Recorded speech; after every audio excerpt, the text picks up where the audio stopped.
Mesdames, Messieurs, chers et chers amis de la JUCAF, c'est un plaisir de vous retrouver. Dans les 10 minutes qui me sont imparties, je vais rester très concrète et vais vous présenter 4 arrêts du tribunal fédéral, 1 en droit pénal et 3 en droit civil qui concernent le droit du sport. Il s'agit de 4 arrêts que j'ai choisis qui sont des arrêts récents et qui sont rendus en français puisque contrairement au Canada, nous n'avons pas l'obligation de traduire nos jurisprudences qui sont rendues en français, en italien et en allemand. Donc j'ai choisi 4 arrêts en français. Le premier arrêt, droit pénal. Il s'agit d'un arrêt du 5 mars 2019. Vous retrouvez aussi toutes ces jurisprudences sur le site de la JUCAF. Il s'agit d'un arrêt de droit pénal qui pose une problématique intéressante qui est celle des limites entre la violation des règles du jeu et l'application du droit pénal. Il s'agissait on est dans le domaine du football, d'un tacle qui a été pratiqué par un joueur lors d'un match et qui a blessé un autre joueur. Jusque-là, rien que de très banal. Mais il s'agissait de savoir quelle est la limite entre le comportement constitutif de lésion corporelle par négligence ou de simple violation des règles du jeu qui, elles, ne sont pas punissables. Le tribunal fédéral a posé que, s'agissant de lésions corporelles qui sont infligées lors d'une rencontre sportive, il y a un comportement qui est accepté tacitement par le lésé. Et d'un autre côté, il y a un devoir de prudence de l'auteur. Et cet équilibre se détermine en fonction des règles du jeu applicables et du principe neminem laedere. Les règles du jeu servent en effet notamment à empêcher les accidents et à protéger les joueurs.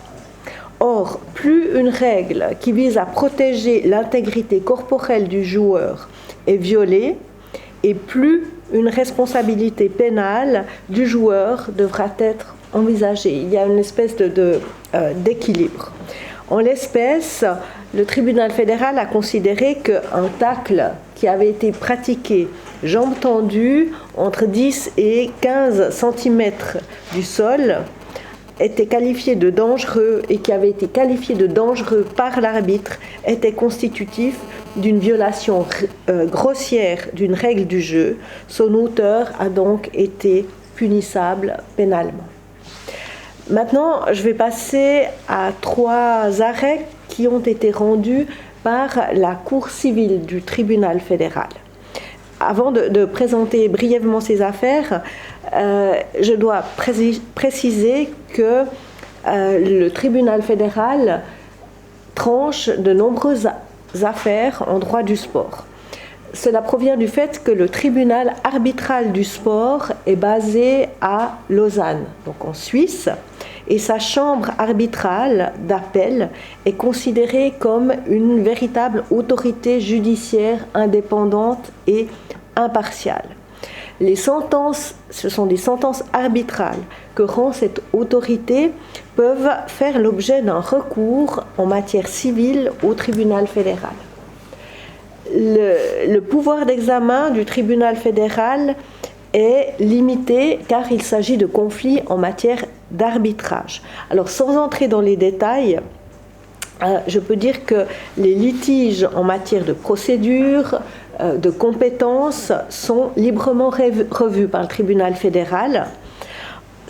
La compétence du tribunal fédéral est toutefois limitée au fond sous l'angle d'une violation de l'ordre public.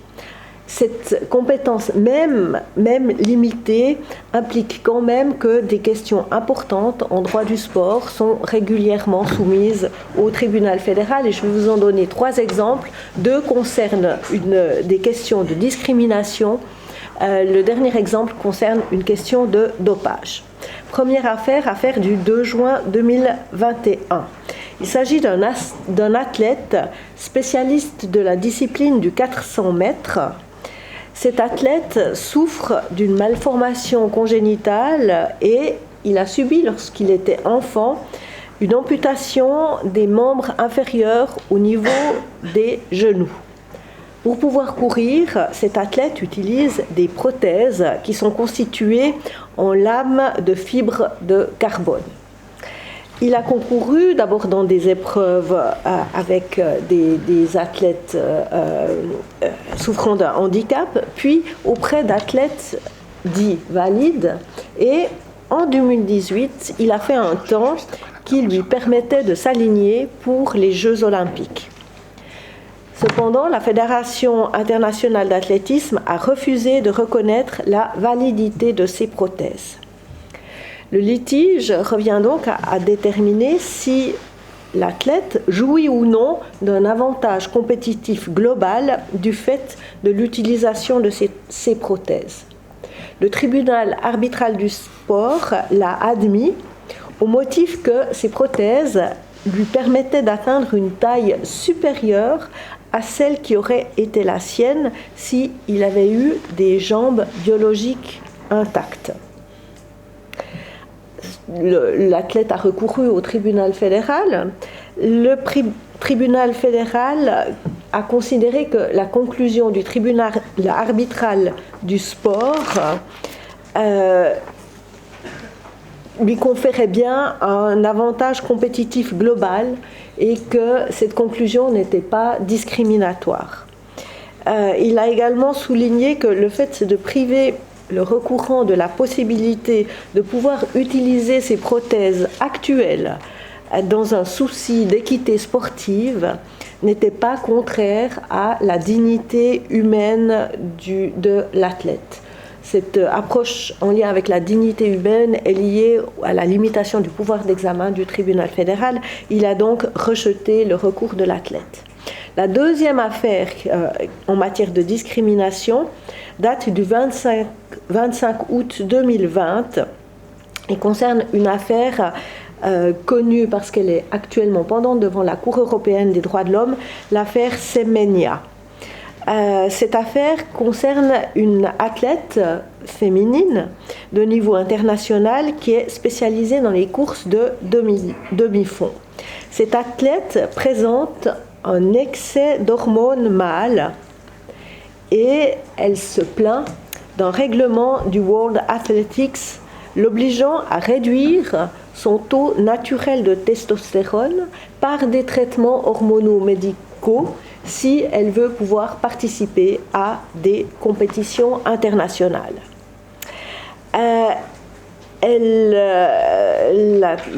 Le tribunal arbitral du sport a rejeté son recours contre cette réglementation. Le tribunal arbitral du sport a considéré que les conditions fixées par ce règlement étaient, c'est vrai, de premier abord discriminatoires, puisqu'elles créaient une différenciation fondée sur le sexe légal et les caractéristiques biologiques innées d'une athlète féminine. Mais la mesure préconisée, donc le traitement médical, demeurait nécessaire, raisonnable et proportionné en vue de garantir des compétitions équitables. Le tribunal arbitral du sport a souligné que les effets secondaires du traitement hormonal, même s'ils étaient significatifs, n'étaient pas suffisants pour l'emporter sur les intérêts poursuivis par la fédération sportive en cause. L'athlète a recouru au tribunal fédéral. Celui-ci a rejeté son recours. Il a considéré que, dans le cas d'espèce, la sentence attaquée ne consacrait pas une discrimination contraire à l'ordre public. Il s'est référé à la jurisprudence de la Cour européenne des droits de l'homme et le tribunal fédéral a déduit que la recherche d'un sport équitable constitue un objectif important susceptible de justifier de sérieuses atteintes aux droits des sportifs. Et dans la mesure où des caractéristiques innées propres à des athlètes ou un groupe déterminé d'athlètes peuvent fausser l'équité des compétitions, les fédérations sportives étaient en droit d'instaurer des catégories séparées pour réduire la différence entre l'athlète sur la base de critères biométriques. Alors cet arrêt du tribunal fédéral a fait l'objet d'un recours devant la Cour européenne. La Chambre, d'abord une Chambre s'est prononcée le 11 juillet 2023 et par 4 voix contre 3, donc c'était très très controversé, a donné raison à l'athlète, mais pour des motifs qui pour nous en Suisse nous intéressent particulièrement, ce sont des motifs procéduraux. La Chambre a considéré que la limitation du pouvoir d'examen du tribunal fédéral à l'ordre public ne permettait pas d'admettre l'existence d'un recours effectif. Cette affaire est actuellement pendante devant la Grande Chambre de la Cour européenne. Dernière affaire, c'est un arrêt du 23 août 2021 qui concerne un cas de dopage et l'application nuancée de la présomption d'innocence en matière de sanctions disciplinaires dans le droit du sport. Il s'agit d'une biathlète qui avait fait l'objet de contrôles antidopage négatifs en 2014. Une enquête du CIO en 2017 a confirmé que l'État d'où provenait la biathlète avait mis en place un programme de dopage étendu et un système de camouflage sophistiqué. Une étude a alors été effectuée sur les échantillons d'urine fournis par l'athlète et qui ont révélé un taux de sodium élevé qui a été considéré comme une marque de falsification. L'athlète a fait l'objet d'une procédure disciplinaire et le tribunal arbitral du sport, qui a statué sur recours, a reconnu l'athlète coupable d'avoir enfreint les règles antidopage applicables aux Jeux, c'était les Jeux de Sotchi, et l'a déclaré inéligible à participer à de futures compétitions olympiques des Jeux d'hiver. L'athlète a recouru devant le tribunal fédéral. Elle contestait entre autres de pouvoir être sanctionnée alors que les accusations qui étaient portées contre elle n'avaient pas été établies. De son point de vue, retenir l'existence de dopage en raison uniquement de la teneur élevée en sodium, donc en sel, observée sur un échantillon d'urine, alors qu'un tel niveau de sodium peut s'expliquer par d'autres facteurs naturels autres que le dopage, serait contraire à la présomption d'innocence. Le tribunal fédéral a rejeté le recours. Il considère que l'application automatique de notions telles que la présomption d'innocence ou le principe in dubio pro reo, applicable en droit pénal, ne va pas de soi en matière de sanctions disciplinaires prononcées par des associations de droit privé telles des fédérations sportives. Sa motivation est liée au fait que la mise en œuvre de ces principes ne prête pas à discussion dans une procédure disciplinaire ou pénale ordinaire, en raison des pouvoirs d'investigation et de coercition étendus dont disposent les autorités étatiques.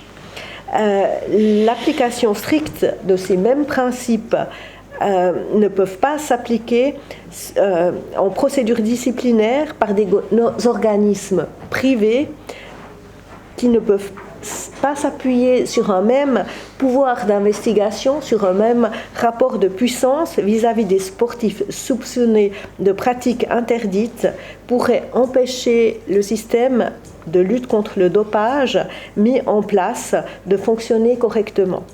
Dans ces conditions, il n'apparaissait pas possible de rattacher les critiques formulées par la recourante à la notion spécifique et strictement limitée de l'ordre public.